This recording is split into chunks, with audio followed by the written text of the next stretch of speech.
Hey guys, Dan the RBRT Guy back with you again. Hey, thanks so much for coming back this week and checking out the new video. So this week, guys, we got kind of a cool project.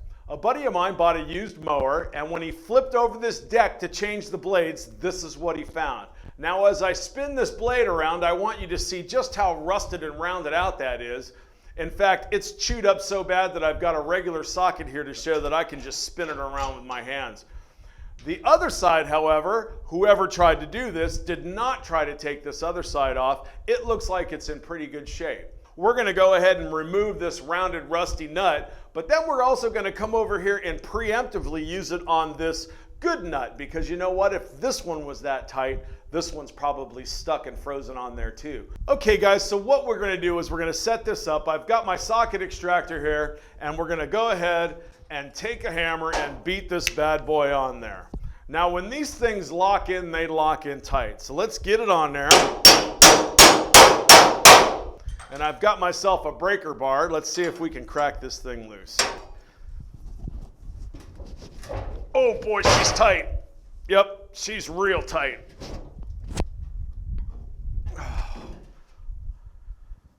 Okay. Well, I'm going to be honest with you guys. I wasn't expecting it to be that tight, but it's obvious that that bad boy is on there.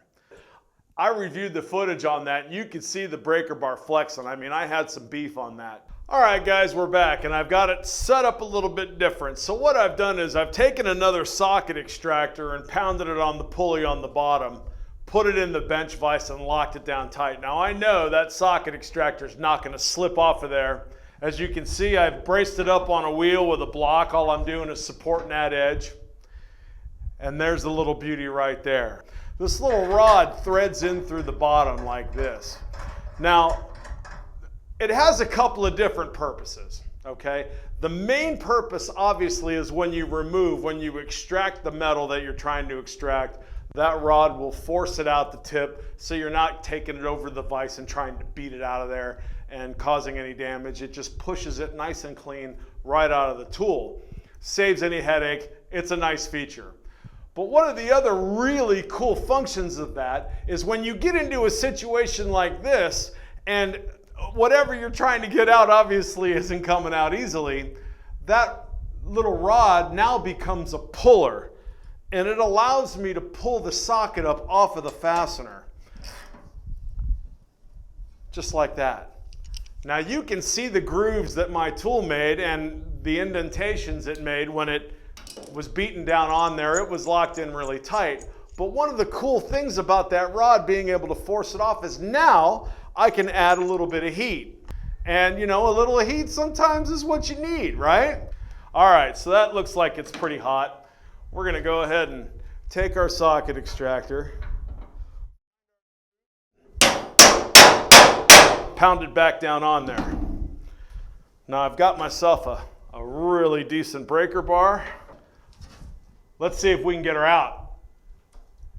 Oh, and there it is, baby. There it is. Now the thing is, guys, twist sockets work pretty well, but you can't take a twist socket out with an FOR rod, heat that bolt up. You know, once that twist socket locks in, you don't dare try. Well, how are you going to get it off of there? How are you going to get it off? Once those things bite in, if it ain't coming out, now you got yourself a tiger by the tail. Look at that. So what we're going to do is I'm going to reset, and we're going to go ahead and bang the socket extractor down on that good bolt, because I'm sure it's tight. We'll heat it up. We're not playing around with this. I'll be right back. Okay guys, we're back. I've got the whole thing set back up again, and I've grabbed the mini ductor. We're going to go ahead and heat up this bolt, so let's give it a little bit of heat. So we're going to go ahead and grab our socket extractor and bash it on. Now what I want to do is I want to show you that this bolt's in relatively good shape. It's not been stripped. I don't think it's ever been touched. So we're going to go ahead and bash down our socket extractor. I think I'm going to grab the old impact gun and see if I can get this out using the impact gun. So let's see how we do. Oh yeah, no trouble at all. Came right on out of there. Not a problem. Okay guys, we've got the blade back on there. We're going to go ahead and reinstall this good nut carefully so we don't do any cross threading. And down we go. And then we're going to go ahead and grab the FOR rod, put it on there, and we'll be able to pull that up off of this fastener. Can you see the versatility of these tools? They're just fantastic. And one of the main things I want you to see is you can have a look. Even though indeed I did make some marks down the side, I didn't damage the shoulder wells of that, so there's no problem with me using a regular socket the next time I want to take this apart. It didn't damage it. It put a little bit of crease right down the center of the flat. The shoulders are still perfectly intact. You know, another neat little feature that I don't know if I've talked about in the past with other videos about these is the dual drive system. You see, it's got a hexagonal shape on the end, so if I needed to put a 3/4 gun on there, I could put another socket over top of that and use a 3/4 gun if I wanted to, or use some other kind of drive setup if I didn't want to use the anvil drive in the back. All of the socket extractors from 1/4 inch, 3/8 and half have that design, so you can see how handy that would be.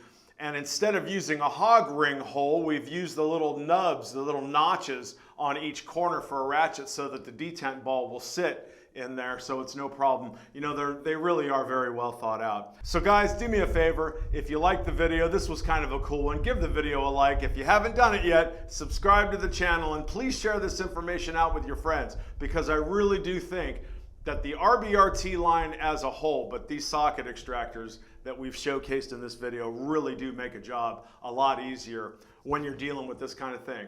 I'm Dan, the RBRT guy. Make sure you hit that bell so you can see when the next new video comes at you. I'll see you next time, guys. Thanks very much.